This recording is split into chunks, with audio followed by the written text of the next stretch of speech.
राम राम दोस्तों, ये मेरा सेकंड वीडियो है और हमारे गुरुदेव श्री अमित डहरिया जी, प्रणाम गुरुदेव के आशीर्वाद से अब जो ये टेक वीडियो है तो इसमें हम एक टेक वाला डालेंगे। थोड़ा सा आपको लोड बेयरिंग स्ट्रक्चर के बारे में बताना चाहूँगा। कैमरा बैक करना पड़ेगा। एक छोटी सी शुरुआत है, स्टार्ट करते हैं हम। हो सके मुझसे उतना क्लियर ना बने।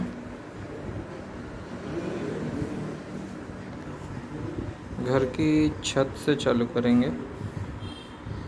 यह हमारे घर की छत है, रूफ बोलते हैं, ठीक है। ये छत है, थिकनेस मान सकते हैं आप करीब 100 mm है। थोड़ा अच्छे से समझ में आए तो 4 इंच बोल सकते हैं, ठीक है। ये जो होती है हमारी, ये सबसे इम्पॉर्टेंट पार्ट है, आरसीसी की होती है, ठीक है। तो चूँकि लोड बेयरिंग स्ट्रक्चर समझा रहे हैं तो ये ऐसा रहता है कुछ कि ये हो गई हमारी छत। छत में लोड ट्रांसफ़र किया जाता है बीम पे, दैट इज़ बीम, ओके। कई लोगों को समझ नहीं आता है तो उनके लिए बता देता हूँ। जो ये आड़ा वाला पोर्शन रहता है, थोड़ा सा समझने के हिसाब से, तो ये होता है आपका बीम। ये भी आरसीसी का होता है, ठीक है, ये भी आरसीसी का होता है। इसकी लंबाई, चौड़ाई और गहराई सब लोड बेयरिंग कैलकुलेशन के बाद दी जाती है। बीम के बाद होता है एक मेजर पार्ट, कॉलम। ये हो गया कॉलम, ठीक है, ये कॉलम हो गया।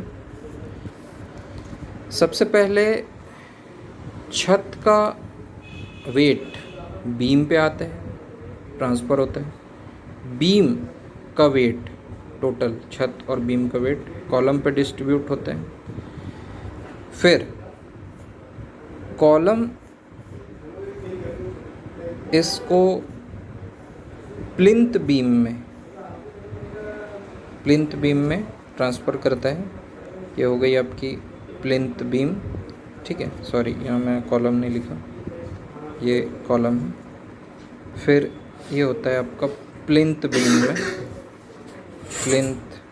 बीम में, और फिर प्लिंथ बीम के बाद में ये आपका फाउंडेशन में, फुटिंग में ट्रांसफ़र करता है, ओके। ये हो गई आपकी फुटिंग, ऐसे फाउंडेशन भी आप बोल सकते हो, फाउंडेशन, ओके। तो ये फ़िलहाल समझने के लिए छोटा सा था, इसे डिटेल में और अच्छे से समझाऊंगा। तो लोड डिस्ट्रीब्यूशन है ये, तो आप बस इतना समझिए कि जो आपका छत का लोड है वो बीम में ट्रांसफ़र हुआ, बीम का ट्रांसफ़र हुआ कॉलम में, कॉलम का डिस्ट्रीब्यूट हुआ प्लिंथ बीम में, और प्लिंथ बीम का डिस्ट्रीब्यूट हुआ फाउंडेशन फुटिंग में। हर एक पार्ट बहुत इम्पोर्टेंट है। तो धन्यवाद दोस्तों।